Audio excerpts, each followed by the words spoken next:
Let's bring to the microphone Brother Minister Jabril Muhammad.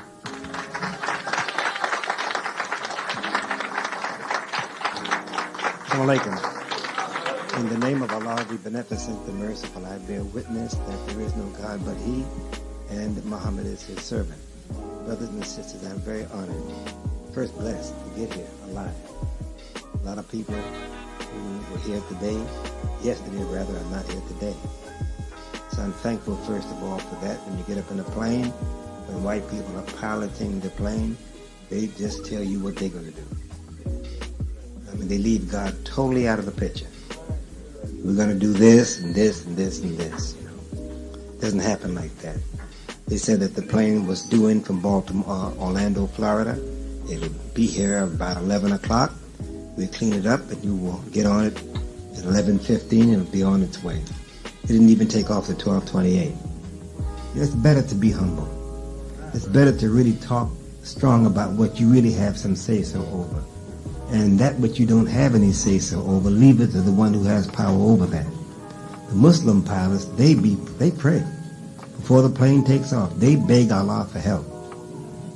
There's a world of difference. Now, brothers and sisters, I don't really have a subject as such. I just want to tell you what's in my mind. A very general overview for the next 2 days. But for tonight, I want to raise this question. And I hope that you make your label like this. Does God study? Question mark. Why? Question mark. 2 questions, okay?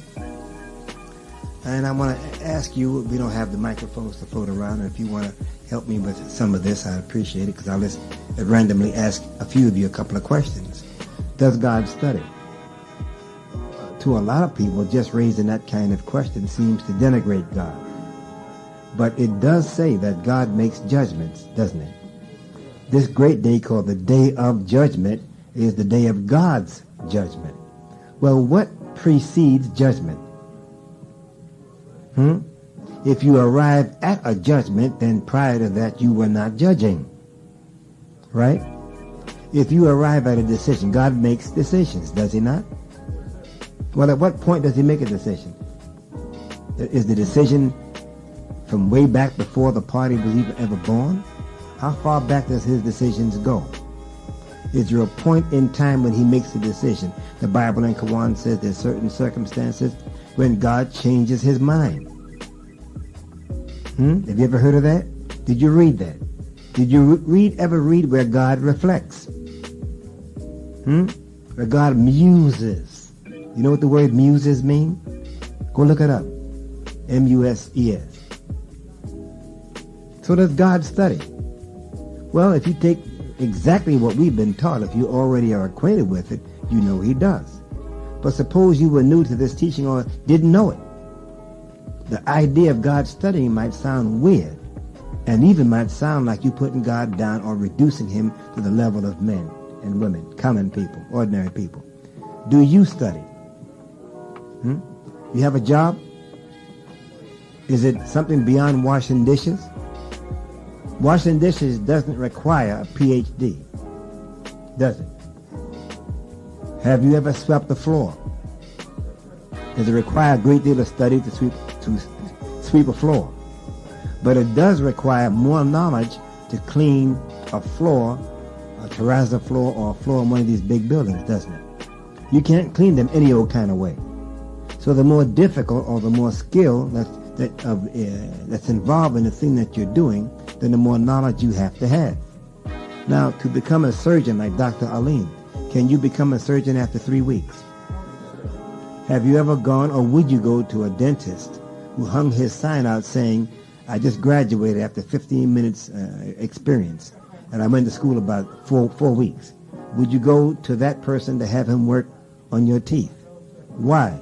Why? Because of what you've heard about how long it takes a person to become a dentist.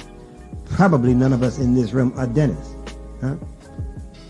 Okay. Now, not counting her. The rest of us just would not really know. How long does it take to learn the mouth? But you would imagine it takes a while to learn that. And you would not go to a dentist's office if he just got out of school and had worked on maybe 2 sets of teeth and only went to 2 months of school. Would you trust a person who was driving an 18-wheeler who only had 1 day of experience and 2 days of training? There's a lot of things that you do. What do you do for a living, brother? What do you do? Bellman.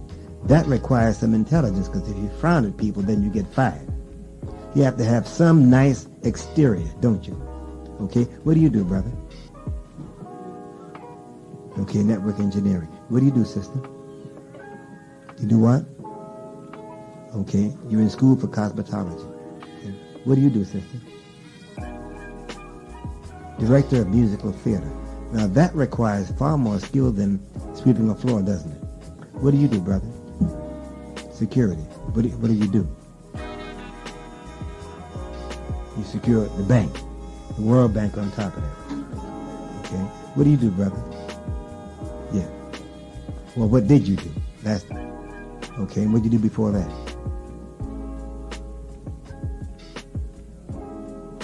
And if money was no object, what would you prefer to do? If money was no object and you had the time, what would you study to do? Medicine. What kind of medicine? What kind? Kidney disease. That requires skill, doesn't it? So what am I touching? I'm touching a couple of things. Number one, human beings have to acquire knowledge. And the more complex the thing is that you want to do, then the more education you have to have and training. Not just knowledge, but then you have to do something. You have to repeat so that you can develop a skill, so that you can do this thing without hesitation, so that people don't die in case it's maybe an emergency, you're rushing somebody to the hospital, whatever. You see my point? Now, brothers and sisters, of all the things that are difficult to do, what is the most difficult thing? Can you imagine? What would you say, just off the top of your head? Yes, sir. Self-discipline? Anybody else want to take a guess at it? Or what do you think is it? What comes to your mind as a hard thing to do? Just name it. Pardon me? Regulate the heavens and the earth. That's an interesting job, isn't it? What else? It says it tires him not, in the scripture. What else? Okay, now there you hit it. Listen at this little simple piece of logic. Everybody's doing something every day in the week, whether it's the thing they would like to do or not. They're doing something. Of all the things that, some people can do some things easier than others. Is that correct?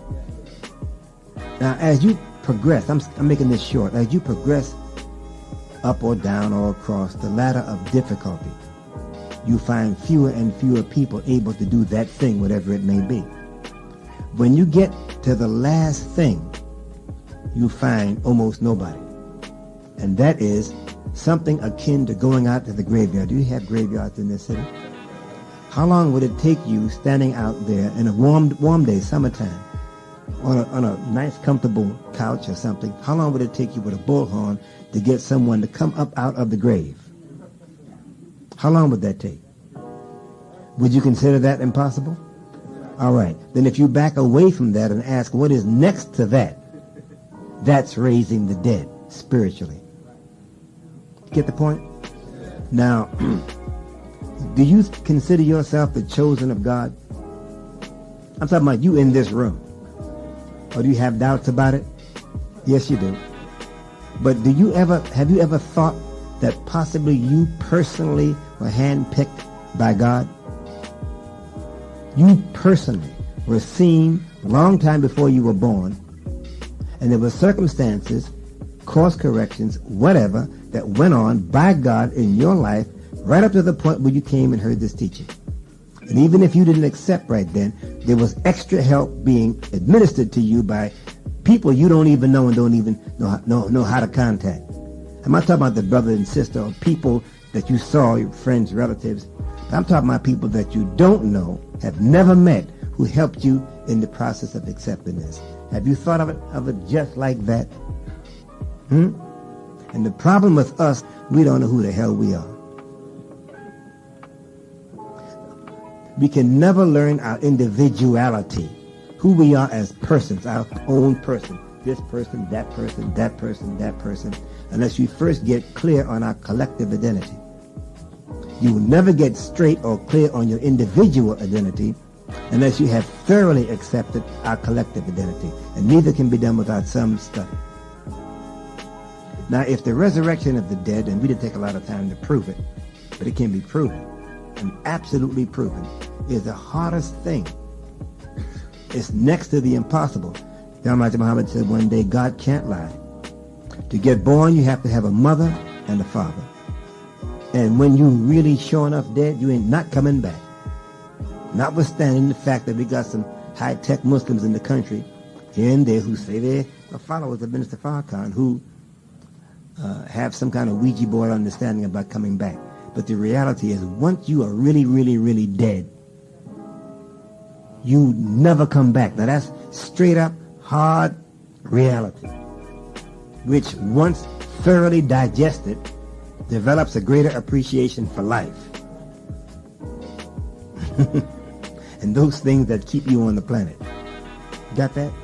When you really know that when you're dead, you're gone forever, and eating one meal a day will keep you here much longer than 2, 3, or 4 times a day,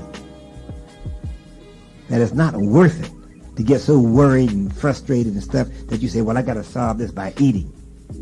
That's going to take me out of here. Then your attitude changes, doesn't it? You find yourself picking up how to eat to live more often. And every now and then you read it, wow, I didn't see that. Has that ever happened to you? Happens. I've been in the nation 45 years. It still happens.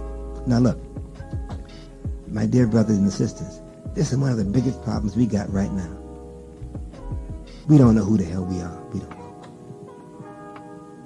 You ask Muslims really on the QT, do you really feel you was chosen? And privately, I don't know. You don't even know it, one way or the other. That's bad. You say, God hit 1,000 when he chose Elijah Muhammad. Hit 1,000 when he chose Louis Farrakhan. And the rest of us are rough guesses. You have insulted the intelligence of the Lord of the worlds. If, in fact, you really believe that Master Farad Muhammad is the one who came to build that which will never die. And you and I are in a building tonight, right? Didn't it take a knowledge of material to build this building? Huh? Do you think you can build a world that's going to last forever and be only intelligent about 2 men? You've insulted God every day of your life that you're in the nation that you think like that. And you're insulting yourself. You're insulting and putting down the very process that brought you into being, that God himself initiated. Have you thought of it just like that? Now, how many of the names of the gods of the past do you know? I'm giving you a piece of homework. How many Holy Qur'ans have been written during roughly the last 66 trillion years? I want you, since you already know, you've already got the information, you've been here long enough to know, most all of you, that these histories are written once every 25,000 years, right? So divide 25,000 into 66 trillion. Do that later on tonight. Tell me what figure you come up with. And where are those books? How long would it take you to read them? How long would it take you to read such books? Maybe you can't answer that. But where might such books be stored? Maybe you can't answer that. You might have a guess. You got material in your books, in your literature that might give you a guess about that. But you can get a pretty fair assessment, or figure rather, about dividing 25,000 into 66 trillion. That means that one person acted as judge of the writing of the other 23 times 66 trillion times, right? Or times a number of times. Times 25,000 into 66 trillion. Did you get that? Want me to say it again? Okay.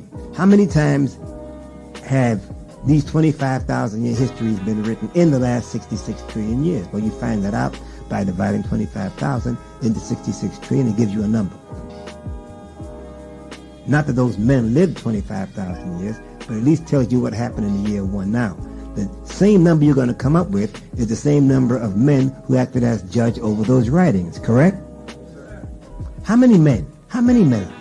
What's the number? And how come you don't know their names? We haven't got nothing like that in this teaching, nor have we ever gotten a promise that we would know their name. We know the name of Yaqub. He didn't write the history of the last 25,000 years. He didn't act as judge over writing. Yet we got his name, don't we? We know his name. And it's one of the most popular, or the most popular man's name, at least by what I saw as of 2 weeks ago. The most popular man's name in America is Jacob. Next is Michael, according to what white folks said in the Cleveland newspaper. Now, why am I asking you something like that? It's to stimulate your mind along a certain line that I hope that we can progress with tomorrow. Come on. Have you ever thought about that? And you have on page 100 through page 122 of Message to the Black Man that you have already read and mastered and memorized by heart just about, that prior to 66 trillion years ago, those histories were written for 35,000 years, right? How far back? How far back? Roughly how far back? I want you to give me some figures tomorrow, because we're going to deal with this. I want you, brothers and sisters, I hope that I can stretch your mind a little bit. You ask yourself, what could you pay for this? I asked Brother Mark in North Carolina, who works that kind of thing. He, Speakers Bureau. I went and did what I did there, 10 talks in 6 days. At the end of maybe 5 or 6 of them, I asked Brother Mark, how do you figure this? How do you figure out what a speaker is worth? How do you figure all that kind of stuff? And what I did that you heard me do so far, how much would a person get paid for doing what I did? And he laughed. He said, oh man, he wouldn't even know how to figure that. He said, brother, he was scratching his head. He said, well, maybe look, Maya Angelou gets $50,000 for saying some poetry. What's his name? The general's name. Colin Powell gets $75,000 for making a speech that says what? So the point we were both making from different angles was, you can't pay for this. And you could never pay me for the little that I know, that I've accumulated since 1955. No way in hell you could pay me. If you gave me all that you got, that's not enough.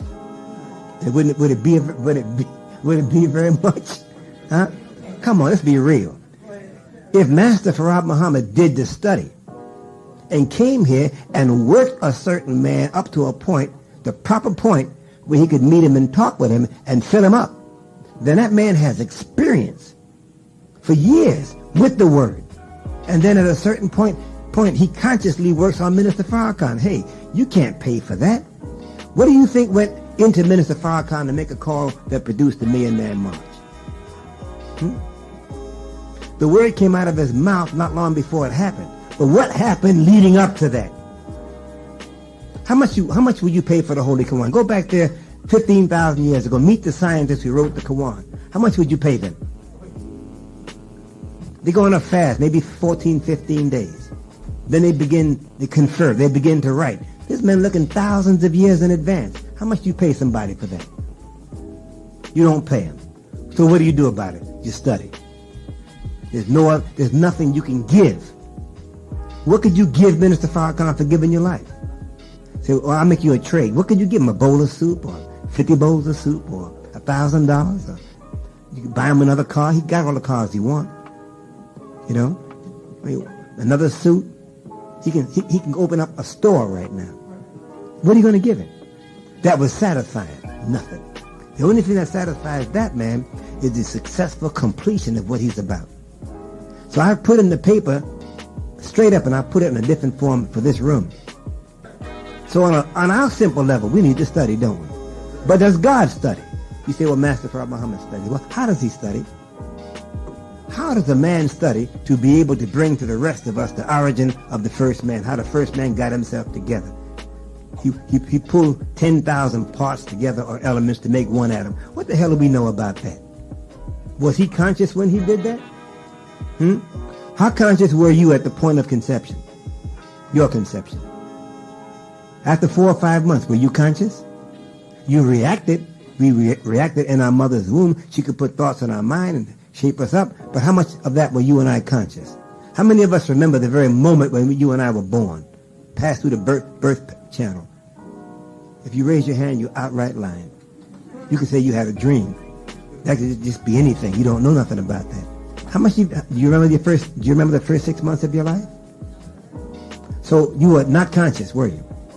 Well, here we have a teaching that takes us back into the first God's subconscious. And nobody disputes it. All the critics of Elijah Muhammad, Louis Farrakhan, they never deal with the basis of where we're coming from, do they? They deal with superficialities, or they set up straw man arguments, knock them down, and say they won.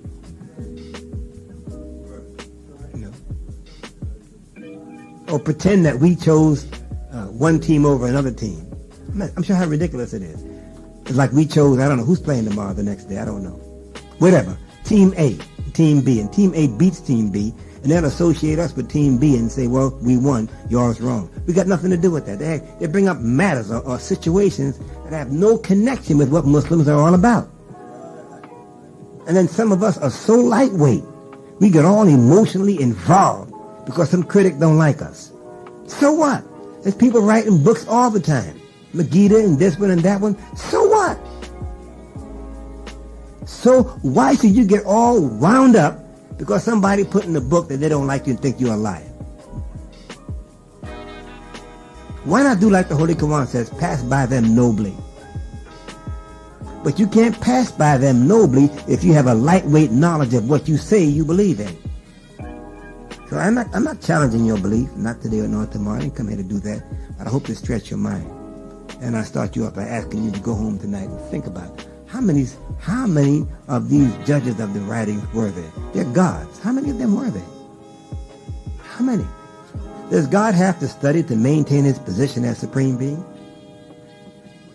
You ever thought about it? One day I thought about it. I had never thought about it before. I thought about it then. I said, wow, that's an interesting question. Do you have to study? You say, but we're not him.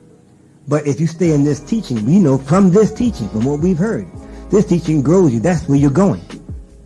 A full developed brother and sister is a god or a goddess. Unlike the way we are right now. The brother who mentioned self-discipline, who was that? The brother over here. Discipline is like her name. Hard to come by. That's what is said by one rabbi one day about what the word means in that language. Something that's hard to come by, but it's worth it, isn't it? Can you accomplish anything that you can think of without first having knowledge? Forget the practice and the discipline, everything else, knowledge. Now, wouldn't you like to, before you leave the planet, get acquainted with all the powers of your being? Would not you love to have the opportunity to explore every power that you were born with? Why not? Why live an unexplored, dull, ignorant life? All of you want to be rich, don't you? But if you're not knowledgeable, you can't hold on to the riches that you gain. Then if you were rich and yet ignorant of yourself, you'd live a poor, miserable life. You'd be happy for a couple of days. All of us in here have been poor all of our lives. I don't care what you got. The richest brother or sister here, you make a lot of money in this city, you're still poor compared to what you should have. And even what you got, you know it's not enough. How many paychecks are you away from being in the street?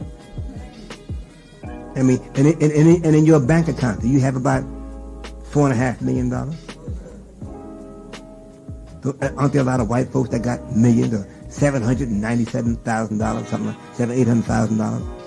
And they be wrestling with where to invest $5 or $10 grand. Most of us don't have no money. You can't invest $5,000 or $10,000 in nothing. Am I right? Yes, sir. So you're poor, right? Yes, sir. Look, by the way, if anybody did anybody take BET last night? I need to get that before I leave. That's a heavy program. I'll talk about that tomorrow. But if you know anybody who's connected with that station, and maybe somebody in the audience, that was a powerful program. You had an African brother on who was the symbolic king of Togo, saying that Africa should apologize for the brothers and sisters in this country as a first step or a major step toward tightening our relationship. It's a beautiful statement. And they had the brother Ronald Robinson on. Debt, you know. Don't you think we should get paid? Have you thought of it like that? You know, our problem is we're short-sighted, plus we're narrow-minded. Short-sighted, narrow-minded. Now I'm going to ask you right now, does God study? In 5 more minutes, does God study? Why? Who can tell me that he studies, but why? What makes you say that? I've already helped you with it. Sister in the back, You, Sister Poppy, I don't know your name. Does God study? Why? What does it do for him personally? Makes God a better person. God can get better? That's an interesting statement, isn't it? Can God get better? By what? By means of what? Explain yourself. That's okay. No, that's okay. She says yes, but I'm going to do this very quickly. I want you to go home thinking. This makes you think? That's God study. You don't have to come all the way up, sister. That's okay. The question is, my sister, you said she had a thought in her mind. It makes him a better person. Can God get better? And better and better and better? You're not sure. That's what I want. I wanted to upset your thinking. You ain't been thinking about God recently. Not deep, have you? Can God get wiser? Who's teaching him? Any opinion about that? Huh? You and I got to interact with something outside of ourselves. Another person, a book, a whatever. Some parts of the creation. Are you independent of everybody else? Are you independent of everybody's knowledge? Now, if you are God, you're absolutely independent. Then where are you growing? How are you growing? Where is the basis of that kind of growth?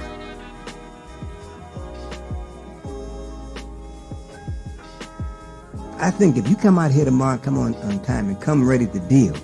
But I want you to think about this. You say God is a man. Is he like a Negro? He's not like a Negro? Tell me 2 or 3 areas where he differs from a common, ordinary Negro. Just a regular Negro. Not lazy. God is industrious? What else? I guess you, huh? He's independent. He knows himself. Independent of what? You're not too sure about what you're saying, are you? Huh? Independent, but yet he created himself with needs. Otherwise, he wouldn't have produced woman, right? Think about what you're talking about now. The first man came here, he had some problems he had to deal with, externally and internally. But he created himself with needs, but with the capacity to satisfy his own needs. You and I are like that? Huh? In unity, in a sense, we're like that. Are we not? Is this causing you to scratch your head a little bit? If we are on a road that leads to the full resurrection of ourselves, resurrection also means what? Full self-development, does it not? What's at the end of the road? What is that? God. What's your conception of yourself being perfect? And how far away is that from your present conception of God? I'll say it again. I'll ask it again. What's your present conception of yourself as a perfect human being? And how does it differ or agree, either way, with your present conception of the Supreme Being? Silence in the house. I don't care who's teaching. I don't care what they're talking about. You can't say with truth. You can lie, but you can't say with truth that you come to a meeting and gain nothing out of it unless you're bored. And you're bored because that's something you did to yourself. There was a young sister a few years back. Her mother called me and told me that her daughter, brilliant young sister, was about to drop out of school. She had just a few months ago, 6 months, whatever, because she was bored. Muslim children generally are bored with the devil's educational system. She was bored. So I talked with the young sister on the phone. We talked about 90 minutes. Guess what the subject was? Boredom. I discussed with her why she was bored so deep it made boring interesting. We dealt with boredom. And after a while, she got very interesting in these boring teachings and these boring subjects, so much so she didn't drop out.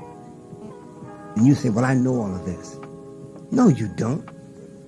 Why is it that when you pick up the books, you open and you see things that you didn't see before? The words haven't moved. It's you.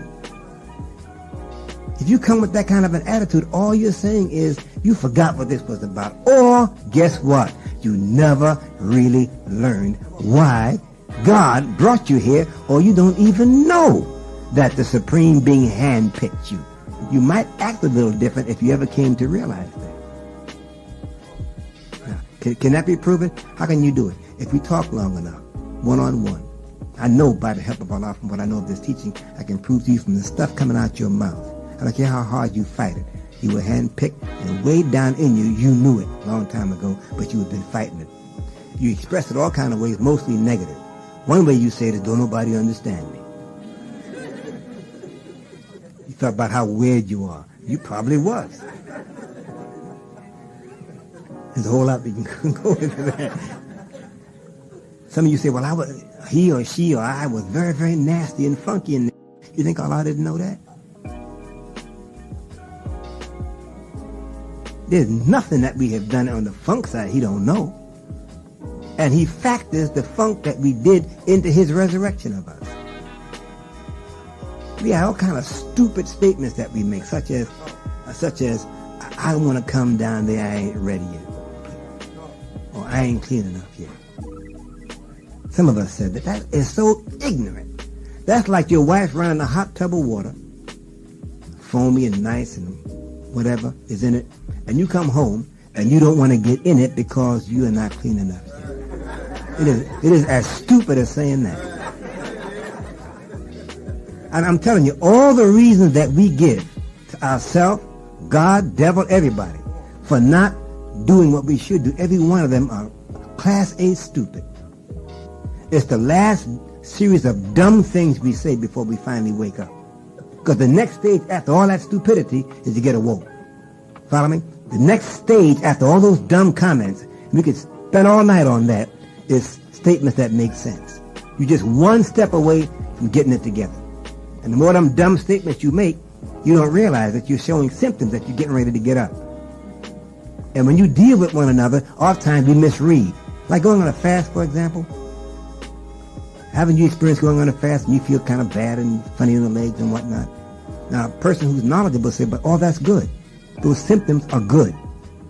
But you're feeling bad. They say, but it's good. Meaning they see what you don't see from the eyes of their knowledge. Brothers, you know how to, any of you automobile mechanics? Anybody? Anybody all know anything about what a miss is in a car? 2 brothers. Well, the average one of us don't know what a miss is. We don't hear it. But the mechanic, the person that knows about it, can hear the miss. But the person that doesn't have the knowledge can't hear it. Knowledge lets you hear and see what otherwise you can't hear and see. Knowledge makes you sensitive and aware of that which ignorance absolutely makes you unaware of. Renders you unaware. You're not even aware of it. Make sense? We should. Have you ever heard of Tony Ayala? Any of you? How many of you would like to get out of debt? Now, I bought some tapes that Minister Kadir has. He got them for about a week or 2. I don't know how long he's had them. I can't deal with that now, but on those tapes, 2 of your brothers and our brothers, Minister from Louisville, Kentucky, and the one minister from Minister Gerald from Louisville, Kentucky, and Minister Thomas from Lexington, Kentucky. It took about an hour. They know how they have mastered, because they're proving it in their own lives, the knowledge of how to deal with credit bureaus, how to deal with it in a masterful way, how to get certain things wiped off, things that they have learned, so-called white folks insiders knowledge. You know, the Bible said that the slaves were learned in all the wisdom of the Egyptians. They just didn't know who they were. And you probably got some CIA people working in here. I don't know what you do. But my point is this. It's really immaterial. I don't care if you were paid a whole lot of money and you're here to do your thing, because what are you going to bring back that they don't already know? The white folks don't have to send an agent in. They can just bug you. Sit down where they are and press a button and get the whole meeting. They got our literature. In fact, a lot of them know the teachings better than a lot of us. I hope to show you a clip out of a CIA program called Inside the CIA. Did you see that on a few weeks ago in Frontline? Oh, you missed something. I thank you very much. Assalamu alaikum.